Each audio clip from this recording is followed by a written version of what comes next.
కాళేశ్వరం ప్రాజెక్టుపై విచారణ కొనసాగుతుంది.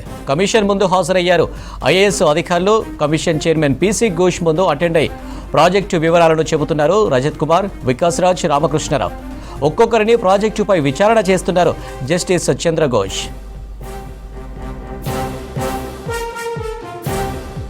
ఇన్ని రోజులు టెక్నికల్ అంశాలను మాత్రమే తెలుసుకున్న కమిషన్ ఇవాళ ఆర్థిక విధానపరమైన నిర్ణయాలపై అధికారుల నుంచి వివరాలు రాబడుతుంది. ఇందులో భాగంగా మాజీ సీఎస్, ఫైనాన్స్, ఇరిగేషన్ శాఖల మాజీ కార్యదర్శులను విచారణకు రావాలని నోటీసులు జారీ చేసింది కాళేశ్వరం కమిషన్. అదేవిధంగా ఆర్థికపరమైన అంశాలను తెలుసుకునేందుకు ఫైనాన్స్ సెక్రటరీ రామకృష్ణరావు, మాజీ సెక్రటరీ వికాస్ రాజ్, నాగిరెడ్డికి కూడా విచారణకు రావాలని commission chairman justice PC Ghosh నోటీసులు పంపారు.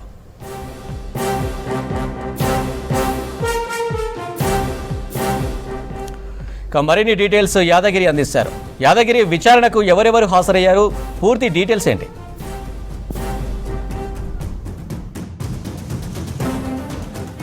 అనిల్, కాళేశ్వరం కమిషన్ విచారణ ముందు ఇవాళ రేపు 2 రోజుల పాటు కూడా సీనియర్ ఐఏఎస్ అధికారుల విచారణ ఉంటుంది. ఇప్పటికే ఈ విచారణకు సంబంధించి ఇరిగేషన్ శాఖకు సంబంధం ఉన్నటువంటి అధికారులందరూ కూడా సీనియర్ ఐఏఎస్ అధికారులందరూ కూడా కాళేశ్వరం కమిషన్ నుంచి నోటీసులు పోయాయి. ఇవాళ రేపు 2 రోజుల పాటు కూడా రిటైర్డ్ అధికారులు, తర్వాత ప్రస్తుతం ఉన్నటువంటి సీనియర్ ఐఏఎస్ అధికారులను కమిషన్ ముందు వస్తారు. తర్వాత విచారణ కూడా చేపట్టబోతారు. అయితే ఇవాళ ఉదయం 11 గంటలకు 3 అధికారులు వచ్చారు. తర్వాత విచారణ కూడా పూర్తి అయింది. అందులో ఇప్పుడు మొన్నటి వరకు ఏదైతే ఎలక్షన్ కమిషన్ రాష్ట్ర ప్రధాన ఎన్నికల అధికారిగా పనిచేసినటువంటి వికాస్ రాజు కమిషన్ ముందు ఇవాళ విచారణకు హాజరయ్యారు. తర్వాత గతంలో ఇరిగేషన్ శాఖ సెక్రటరీగా పనిచేసినటువంటి రజత్ కుమారు ఇవాళ విచారణకు హాజరయ్యారు. ఆ తర్వాత ఇప్పుడున్నటువంటి ఫైనాన్స్ సెక్రటరీ రామకృష్ణరావు. సో ఈ 3 కూడా ఇప్పటి వరకు కమిషన్ ముందు ఇవాళ విచారణకు హాజరయ్యారు. వీళ్ళందరికీ కూడా గతంలో ఏం జరిగింది, ఆర్థికపరమైనటువంటి అంశాల విషయంలో రామకృష్ణారావుని అడిగారు. తర్వాత ఇరిగేషన్కి సంబంధించినటువంటి ఆ కట్టడాలు, అక్కడ జరిగినటువంటి ఆర్థికపరమైనటువంటి అంశాలు, గతంలో ప్రభుత్వము అక్కడే నిర్మించడానికి గల రీజన్స్, ఇట్లా ఈ రెండింటి అంశాలకు సంబంధించి రజత్ కుమార్ను తర్వాత వికాస్ రాజును కమిషన్ వాళ్ళని అడిగినట్లు తెలుస్తూ ఉన్నాయి. ఎందుకంటే వీళ్ళు గతంలో ఆ శాఖకు సెక్రటరీగా పనిచేసినారు వీళ్ళిద్దరూ. వీళ్ళిద్దరితో పాటు ఇక ఆర్థికపరమైనటువంటి అంశాల విషయంలో రామకృష్ణారావు అప్పటి నుంచి కూడా ఆ శాఖలోనే ఉన్నారు. కాబట్టి ఈ ఆర్థికపరమైన అంశాల విషయంలో కూడా రామకృష్ణారావును ఇవాళ కమిషన్ ప్రశ్నించింది. అయితే మరికొద్దిసేపట్లోనే బీఆర్ఎస్ హాయంలో కీ రోల్గా ఉన్నటువంటి, తర్వాత సీఎం సెక్రటరీగా ఉన్నటువంటి స్మితా సబర్వాల్ కూడా మరికొద్దిసేపట్లో విచారణకు వచ్చే అవకాశం ఉంది. సో ఇట్లా ఇవాళ ఈ 3 లేదా 4 ఆల్రెడీ 3 అధికారులకు సంబంధించినటువంటి విచారణ పూర్తయింది. ఇక మరికొద్దిసేపట్లో స్మితా సబర్వాల్ కూడా వస్తుంది అని చెప్పేసి చర్చ అయితే జరుగుతుంది. చూడాలి మరి స్మితా సబర్వాల్ వస్తుందా లేకపోతే రేపు వస్తుందా చూడాల్సిన అవసరం అయితే ఉంది. ఇక మిగతా మరికొంతమంది అధికారులు కూడా రావాల్సి ఉన్నది. వాళ్ళందరూ కూడా రేపు వచ్చే అవకాశం ఉంది.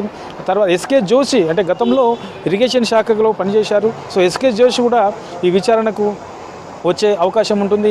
ఇక ఫైనాన్స్ సెక్రటరీగా పనిచేసినటువంటి నాగిరెడ్డిని కూడా ఈ విచారణకు పిలిచారు. సో ఆయన కూడా రేపు ఈ కాళేశ్వరం కమిషన్ ముందు విచారణకు వచ్చే అవకాశం ఉంటుంది. సో ఇవాళ రేపు ఈ 2 రోజుల పాటు కూడా ఈ ఐఏఎస్ అధికారులకు సంబంధించిన సంబంధించిన దాని మీదనే కాళేశ్వరంకు సంబంధించినటువంటి కమిషన్ విచారణ చేపడుతున్నది. సో మొన్నటి వరకు కూడా మనం చూసాం, ఈ టెక్నికల్ అంశాలకు సంబంధించి ఆ శాఖలో పనిచేస్తున్నటువంటి అధికారులు, తర్వాత ఆ ఇరిగేషన్లో ఉన్నటువంటి ఎక్స్పర్ట్స్, ఇంజనీర్లు, ఇట్లా వివిధ విభాగాలకు సంబంధించి, తర్వాత ఆ కాళేశ్వరం ప్రాజెక్టు నిర్మాణం చేపట్టినటువంటి ఆ నిర్మాణ సంస్థకు సంబంధించినటువంటి ప్రతినిధులు.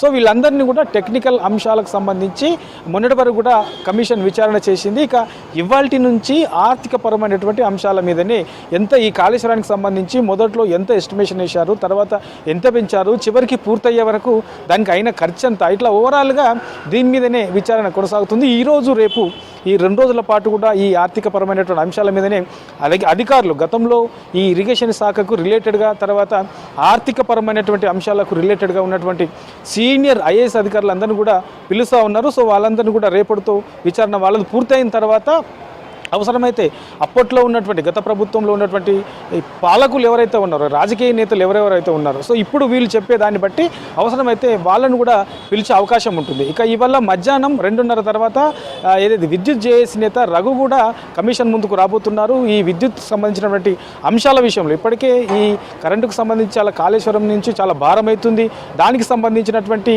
భారం కూడా ప్రభుత్వం మీద ఎక్కువ పడుతుందని చెప్పేసి ఇప్పటికే దీని మీద ఆరోపణలు ఉన్నాయి. కాబట్టి ఈ నేపథ్యంలో ఈ రఘు సంబంధించి ఎక్స్పర్ట్స్ కాబట్టి దీనికి సంబంధించి ఎంత బర్డన్ పడుతుంది, కాలేజీకి సంబంధించిన దాని మీద ప్రత్యేకంగా ఎంత ప్రతి నెల ఎంత అవుతుంది, సంవత్సరానికి ఎంత బర్డన్ పడుతుంది, దీన్ని తగ్గించుకోవాలంటే ఏం చేయాలి, గత ప్రభుత్వం చేసిందేంటి, తప్పిదాలు ఉన్నాయేంటి, ఇట్లా ఓవరాల్గా దీని మీద ఇవాళ మధ్యాహ్నం తర్వాత దీని మీద కూడా విచారణ చేసే అవకాశం ఉంటుందండి.